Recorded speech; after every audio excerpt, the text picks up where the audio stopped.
Hello, hello, hello, and welcome to Updog Sports Talk. My name is Matt Miller. We got a jam-packed show today. Joining me today is Justin McGovern. Justin, what's going on, man? Ready to talk some football. So we can Football. go ahead and get started here. Let's talk about college football first because we have a new set of rankings here. College football playoff rankings have been unveiled for the first time this year. These are different than our rankings. We'll probably do ours within the next couple weeks, our next edition, anyways. But okay, so looking at this, our first reactions here. How about Tennessee being number one? I like it. I think it's actually one of the few things that they've gotten right over the past few years. I think Tennessee deserves to be number one because they beat Alabama, who a lot Yeah. of people thought would win the national championship. But also, I think their strength of schedule right now is more impressive than Ohio State. Like Ohio State to me only has Penn State and Michigan as threats, and Penn State gave them a hard time in the first half, but the second half they were like, "All right, we're done. We're done messing around." So Ohio State for me, their only test is Michigan. We'll see how that goes at the end of the year. Not to say Yeah. that they're a bad team at all by any means, but that's the difference to me between one and two, and that's a reason why I wouldn't have put Ohio State at number one. So I think they got it right. Clemson's an Yeah, awkward one. I think the top three were kind of like teams that have all looked very good throughout the year for the most part. Obviously, Ohio State got the value of the road win against Penn State, but Georgia number three is a little bit of a surprise, kind of a little bit lower than expected. They do have one of the most impressive wins this year, blowing out Oregon, but Georgia has kind of been on easy mode ever since then. They have not played nobody, and I think that's what got reflected here. Yeah. And then Clemson to me is a bit awkward because it's like they've been there before, so then that's why they're in. They haven't impressed me a whole lot. Like they have the game that they beat NC State, that they impressed me then. But then there's been moments where they just don't look like Clemson. Yeah. Like they look Um, like a lesser version of pre Dabo Sweeney.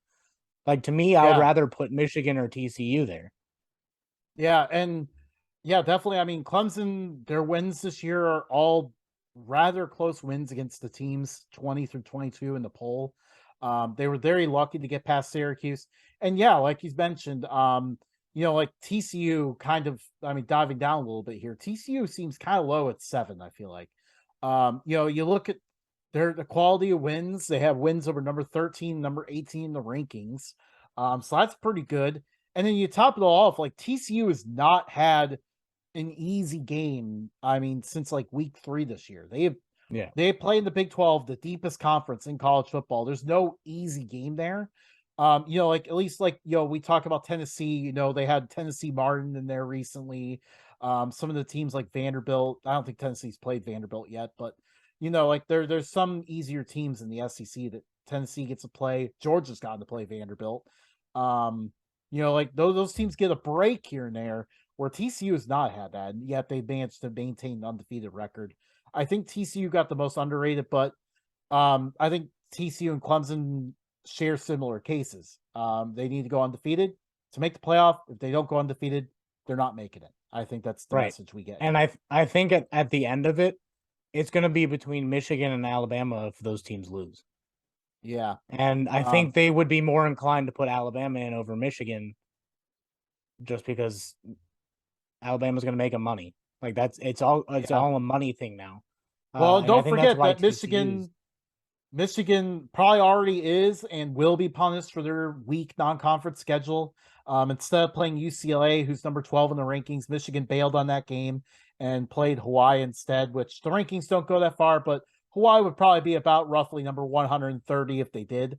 Um, so obviously a I big think drop Michigan off in their State did schedule enough there. pummeling uh Oh, let's not for talk the about that rankings. ugly So incident. That was yeah. that was a disgrace and does not Michigan belong there. State, Mel Tucker, you guys gotta do better. Gotta do better.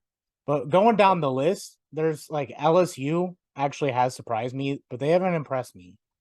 Yeah. It's rather surprising to see them at number 10. They weren't that way in the other polls. We kind of forgot that Florida State beat them in the opener. A little bit more on that later, but yeah, that was a bit of a surprising ranking. You look at the Pac-12 teams, even though Oregon's higher, I feel like USC is the better chance because their only loss is on the road to number 14 Utah by 1 point. USC does need to win out for sure. Oregon needs a little bit more help, I feel like. They need chaos in front of them.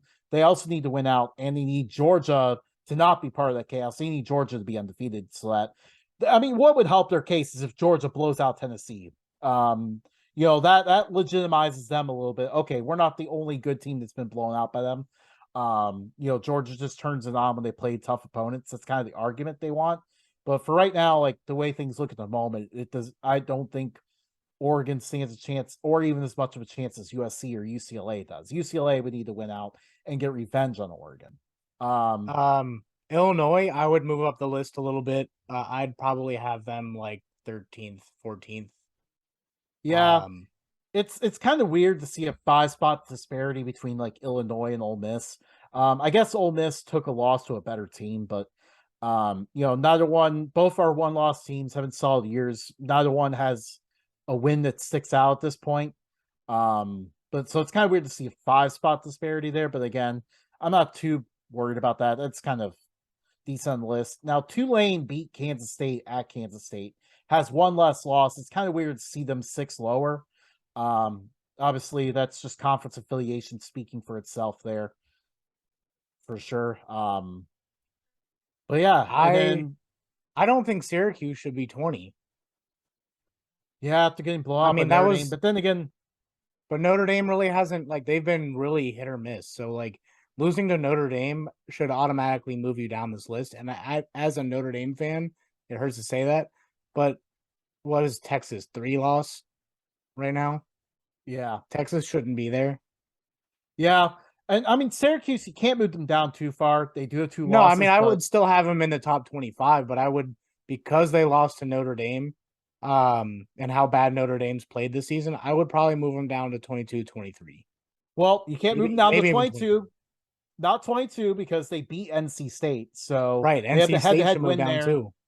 And then can't really move them down below Wake Forest if you're using that because Wake Forest just got housed by Louisville. 6 turnovers in 1 quarter. What are you doing? I mean, That means argue UCF moves up. moving Oregon State up. Texas is very interesting as a 3 loss team being in here. No top 25 wins for them yet. I mean, yeah, they blew out Oklahoma, but I mean, that's a pretty solid win, but it doesn't compare to like another 3 loss team, for example, Florida State, whose losses are all the teams in this ranking. And Florida State has a win over an LSU team that the committee appears to be very high on. You mentioned UCF. How about it's kind of interesting to see the respect for them. When you consider they don't respect Tulane, a team in the same conference. UCF got destroyed by East Carolina the week before. Obviously, UC is a good win, but I mean they beat UC and everyone forgot that they lost to East Carolina. It appears. Yeah. I mean, the rankings are obviously subjective. You can Yeah, find a reason for a lot of teams. You can find a reason to put UC in there if you really wanted to, but like the only thing that matters is top 4, and I think they got the top 3 right. And then yeah, 4 is literally, I'd say, because of record, is a coin flip between 4, 5, and 7. yeah. And I mean, overall, a lot of this will work itself out. Actually, really, in terms of initial committee rankings, there's really, I mean, there's a few things we just nitpicked at here, Yeah. but that's what we're doing. We're nitpicking. They actually didn't do a bad job at all. This is I one would of the say. better ones that they've had. Yeah. And I mean, Slightly less bias. a lot of these issues will work themselves out. Yeah.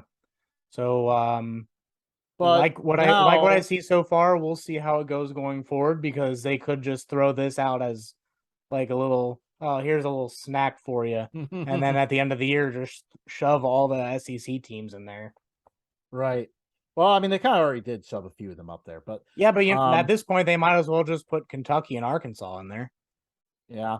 Well, I mean, Arkansas does have the loss to Alabama. I mean, that appears to be what gets Texas in here. Yeah. Um, but anyways, moving on to a sport that isn't as subjective. It is time to transition our way here. Let's talk about the NFL. Matt, So trade deadline has actually come up with a lot of moves this year. Usually it's yeah, pretty solid, it's hyped up, nothing happens. This year, big difference. A lot has gone on. Let's cover a lot of the big you ones. literally took almost everything I was about to say. Take that. Trade You're gonna lead the rest of the discussion, so you'll get to talk. MLB. MLB usually has a good one. NBA obviously has a good trade deadline. NFL has been lacking for years. I don't know about NHL. I don't watch it enough to kind of know who the players are. But trade deadlines are typically in the NFL are typically non-existent. They have the trade deadline there. A couple disgruntled players get traded early in the season. That's it. Um, this year, 20 trades. We're gonna go extremely out of order. Um, but because Justin, you are a Bills fan, we'll start with one of the Bills trades. The Bills traded for Dean Marlowe and gave up a seventh round pick. I think that's a huge steal. Yeah, much needed. The Bills need secondary depth because Micah Hyde is out. Jordan Poyer has been He's just week dealing to with week. every. He's been dealing with every single thing this year. Like it seems like it's been a new thing every week for him, unfortunately. So if anything happens to Hamlin or Johnson, like all of a sudden the Bills are starting like a corner at safety. So they had to Mhm. acquire someone for depth. Dean Marlowe has been with the Bills before, so he knows the system. He'll be able to step right in if he needed. So very much easy trade for the Bills. Atlanta wasn't using him either, so it's okay that they got some compensation too. And for the Falcons to make sure that their secondary doesn't drop, they actually traded for Rashad Fenton and gave up a seventh round pick. So they got a seventh round pick and they traded a seventh round pick. Yep. So I mean, Atlanta did a good job there. I mean, they were doing pretty solid at safety. But corner, they've been dealing with injuries. They needed some help there. Fenton provides an experienced option to help them out. As you can tell by the fact that the Chiefs took a seventh round pick, they weren't using them, so they were just okay saying, shedding salary and going, okay, you can have them. Well, their rookie corners have like we bashed them early in the year for having a weak secondary, and their rookie corners have proved us wrong. So Yeah. we need to make a formal apology to the Kansas City Chiefs. But the Falcons are making moves to stay in this division.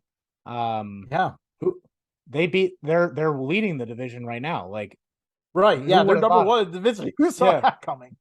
By the way, it was a conditional 23 pick, so it'll move up with various factors. But the Bills swap running backs with the Colts.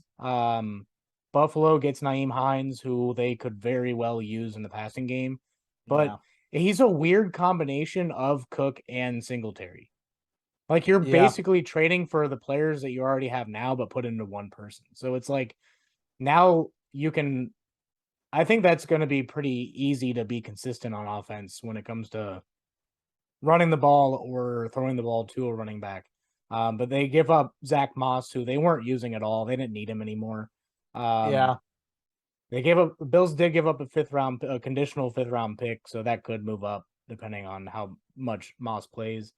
I don't really care for it, but they do have Jonathan Taylor, so they don't really need Hines.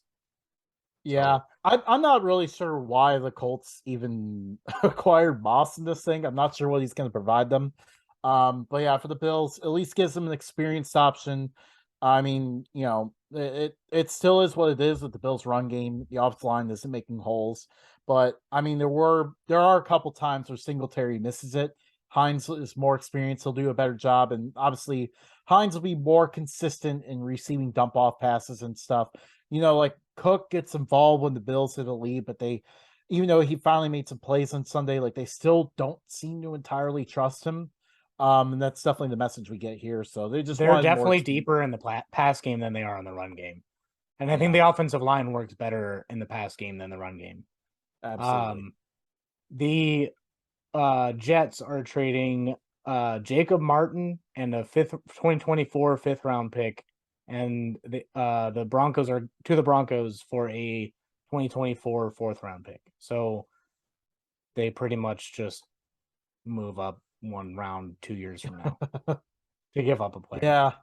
Um, I mean, this is like a poor attempt at making up for the loss of Bradley Chubb that we'll talk about probably next because I just brought that up. Um, yeah, I mean, well, they that didn't give up was much. I They can got skip to that one. some experience. Let's talk about Bradley Chubb. That's a lot more interesting. Okay. I was kind of trying to build up to that one, but yeah, the biggest trade of the trade deadline was Denver Broncos send Bradley Chubb and a fifth round pick to the Dolphins in exchange for Chase Edmonds, a 2023 first round pick, and a 2024 fourth round pick. So that defense is starting to look scary. In Miami, they got to do something to get to Josh Allen, and if they want to stay right there, they're going to need some defensive help. So, kudos to them, but also since they traded Chase Edmonds, they traded with the 49ers to get Jeff Wilson. Gave up a fifth round pick for him, and he's very familiar with Mike McDaniel's run game because he was a run game coordinator in San Fran. Yeah, I very think Wilson's familiar with going the to do well system. there. I don't think he's going to be like a huge name. I don't think he's going to be like I'm taking it old school, but Clinton Portis or anything. Like I think he's just gonna. I think he's gonna fare well in that offense, and then it's Just going to be running back by committee with who they have left. So yeah, I mean, just like in San Francisco, he stepped behind Mostert. So I mean, it helps them out there. Obviously, Chubb is the big acquisition here, getting some pass rush when they didn't have much of one going on for a while. So yeah, that'll help him out big time. um, this one is 100% for the future. Uh, but Jacksonville traded a 2023 conditional fifth round and 2024 conditional fourth round for Calvin Ridley, who was suspended this entire season. So they give up the fifth round pick next year or this year. The 2024 pick can become a third round pick if he plays a certain number of snaps. Can become a second round pick if they give him a long term deal.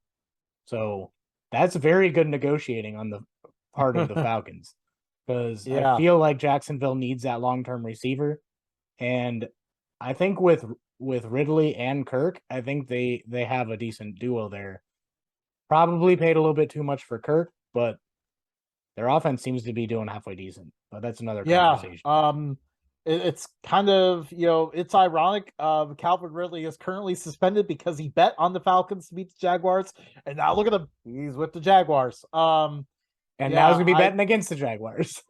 I mean, it was a good move by the Falcons to get that kind of deal, but at the same time, I'm like, I don't know why they dealt him. I mean, Artie Smith now is never really going to have Ridley as a receiver for his team.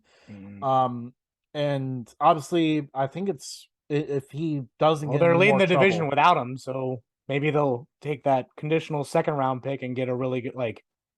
I think that's when I actually do think that's when Marvin Harrison Jr. is going to be eligible for the draft. Yeah, but he might end up going first round. Yeah, I just don't know. But Like, they can I flip feel that like second round pick for the yeah, first I round. feel like they need experienced weapons, but they aren't going for that, I guess. But yeah, for the Jaguars, this could potentially give them a top receiver for Trevor Lawrence. So a good move for the Um, Jaguars, if you like. the Pittsburgh Steelers are trading a conditional sixth round pick for William Jackson and a conditional seventh round pick. Um, on the Commander side, I'm like, yeah, you're getting rid of a guy who has been very adamant about not being there anymore. But it's kind of his fault for signing with them. So kind of got yourself into that situation, dude. But Yeah. Steelers will be able to work him in. Bengals took him right in front of the Steelers handful of years ago. So I don't know if he has what it takes to be an elite corner in the NFL, but definitely much needed secondary help for them. Yeah. I feel like In I mean, at least for the Commanders, they get him off the team. He's just been stealing money from them at this point. Um, but yeah, for the Steelers, it's the ultimate. You're not risking much, but the reward could be very helpful if he can shore up the secondary a bit. Obviously the Steelers seem to like what they saw because, again, he was in the division for a bit. So they know him. So yeah, we'll just see. We'll see how it looks. I mean, either way, I like to move this for the Steelers because they're not risking much. Steelers brought in William Jackson, and then they deal Chase Claypool to the Bears. Bears give up a second round pick for Chase Claypool. I think they lost the entire trade. Yeah. Trade like all of trade deadline. I think they lost. But it was rumored that the Packers were in on Claypool as well. Maybe they offered a lower pick, but I mean, Bears are starting to try to make moves on offense. They also should probably try to pick up an offensive lineman or five. Well, they did get Leatherwood, so they should probably get four now. But Bears are going to be bad, so that's probably going to be an early second round pick. So basically, a leftover first rounder that they're going to get. Yeah. I mean, I Um, like the move to get Fields another receiver. They seem to have found a lot with the run game lately, and their offense has actually kind of picked it up a bit. So it could be helpful to have another receiver in there. But like you kind of mentioned, the compensation was a little bit much. I'm not sure if I agree with giving up a second round pick. Now, we should clarify, I do believe this is the second round pick they got from the Ravens for Roquan Smith, which is probably the next trade we're going to have to talk about now. it Um, wasn't, but it will be. so Yeah, it was a that's kind of the other 2023 pick. It interesting doesn't thing specify, too but is essentially Roquan Smith. you gave up Roquan Smith for Chase Claypool. And I can look at that in two different directions. As players, I think Roquan Smith is a much better player, much more talented, but things have clearly gone south between him and the organization. So he probably wasn't going to play there beyond this year. So at least give your quarterback someone that can help him out, help his development because he's the quarterback you're investing in for the future. So I like it from that angle. I do think they gave up a little bit too much though. They traded Roquan Smith to Baltimore for linebacker AJ Klein, 2023 second round pick, and a 2023 fifth round pick. So not a big haul there. I didn't look into the specifics. If it is the Baltimore pick, then they're back down into full second round territory. But they'll probably somehow get a steal that should have been in the first round that somehow fell to them again. This was a few days ago, but since there were 20 total trades near the end of the trade deadline, Kadarius Toney goes to the Chiefs from the Giants. Third round compensatory draft pick and a sixth round pick, both 2023. Bears send Robert Quinn for fourth round pick. We missed one. You have me skipping Well, around so much. TJ Hawkinson goes from the Lions to the Vikings. yeah. Detroit gives up TJ Hawkinson, 2023 fourth round pick, and a 2024 conditional fourth round pick. And they only receive a 2023 second round pick and 2024 third round pick. I think they gave up a little too much for what they got in return. Yeah. I did look at TJ Hawkinson's salary. He was due nearly $10 million next season. So that could have been a factor with Jared Goff's huge contract. And then maybe they're just going a different direction on offense, but I think they had a decent offense going, just needed to shore up some things on defense and they would have been in more ball games, but what do I know? Yeah, I'm not sure. I don't like trading to a division foe. Definitely don't feel like they got enough. But at the same time, Hawkinson is going to be owed a lot for. I mean, he's not on the caliber of tight end that's like Travis Kelsey or Mark Andrews. But making about So that money. But he's but making that that's money, his so that would be kind of tough. that's his fifth year next year. So the Yeah, option was already Like they already accepted the option. So then he's due fully guaranteed 9.935 million. So that's pretty nice take home. Vikings offense looks a lot better now. Irv Smith out 8 to 10 weeks, so doubt we'll see him very much at all. Even at the end of the season, they may just end up shutting him down.